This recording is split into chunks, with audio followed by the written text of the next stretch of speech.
She was doing my auntie, she's a journalist right now. She is like, you ever seen Soul Food? The movie Soul Food. Remember Terry? Terry's the lawyer, the one to be loaning everybody money. That's how my auntie is. She like the journalist. She a journalist, and we have family reunions. She paid for it all. You hear me? If it went down, you know what I'm saying? She was doing this report on Abraham Lincoln when she was younger, and she was like, I guess it's a mental thing. How spiritual you are is determined how strong your mind is. Definitely. It's the measurement of how strong your mind is. That's what I'm saying. You can be born with it, like you were saying. It could have been passed down. You got that. Or you learned it, and you dipping and dabbing, and you ain't gonna know what's happening when it happens. You can be ready for it, you can't. You either grew up with it or you didn't. So it was like, I think that's where that came from. And my auntie do not like to talk about that, but she was doing a report on Abraham Lincoln, and they had like this big old walk-in closet or whatever. And I guess I don't know how they bump beds because my mama said she was at the lower bump. And she thought, she heard my auntie screaming, like, ah! It was my mama walked up like, what's wrong? You know what I'm saying? Yeah. She was like, she just saw Abraham Lincoln in the closet, 6'2", the tall hat and everything. But like, you know what I'm saying? It was believable because she was like traumatized by it. Right.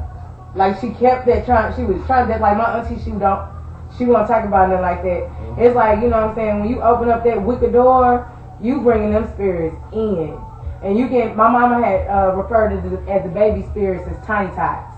The little angels, little baby spirits, as baby spirits. They're usually bad. Yeah, well, my mama say she used to be in her bed, and back then they used to wear the rollers all over their head or whatever. Yeah, I didn't. And she had jumped on my auntie because she was asleep, and she said she kept feeling her roller being pulled. Pulled, yeah.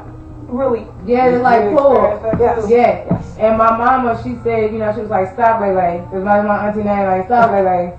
And she said it happened again when she laid back down and pulled it again. And she said by that time she jumped up at my auntie, and my auntie was fast asleep. She said wasn't nobody but her and my mama in that room.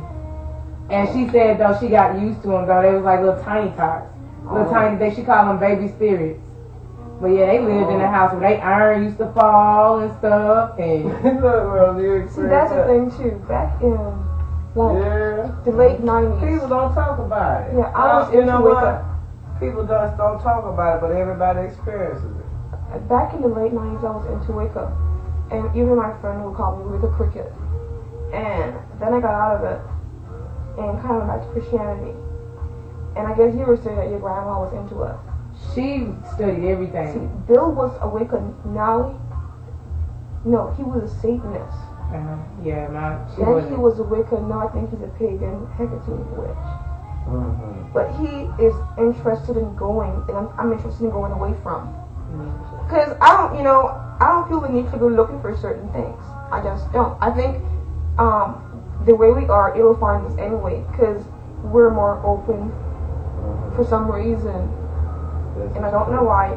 God was born for a purpose. But the closest, I promise, like the closest you get to God, like that instant relationship you get to God, it's like they don't want to mess with you because you know how to equip yourself. Like, but they did used to try to take my voice away. Like they would, like I had, no, I'm talking about they tried to take my voice away, whatever, mess with me.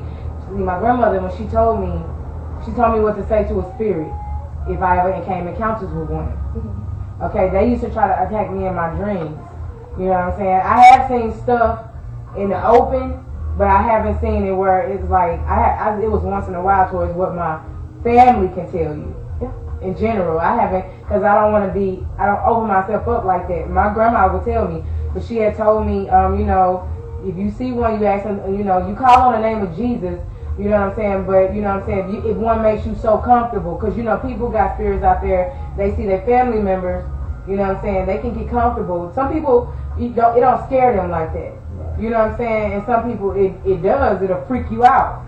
You know what I'm saying? But the more freaked out you are, the more open you become. It's, I remember telling my aunt when I was 14, I said, I was sleeping and this thing was holding me down and stuff.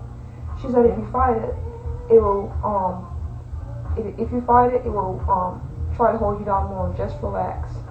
It's the fear that opens you up. And that's what I used. And then like a couple of years later, my younger cousin came and said the same thing. something holds me down, and I said, if you relax, like my aunt told me, and it's always innate. It runs through the maternal grandparents, aunts, and it's always been there. Well, it'll try to take my voice away, because when she told me, you know, call on the name of Jesus, ask him, do you believe that Jesus died and rose on the third day? They would try to attack me through my dreams. Like, I mean, the dreams was real, where I'm telling you, I am halfway in reality, and I'm halfway on this other side. I don't even know what's going on.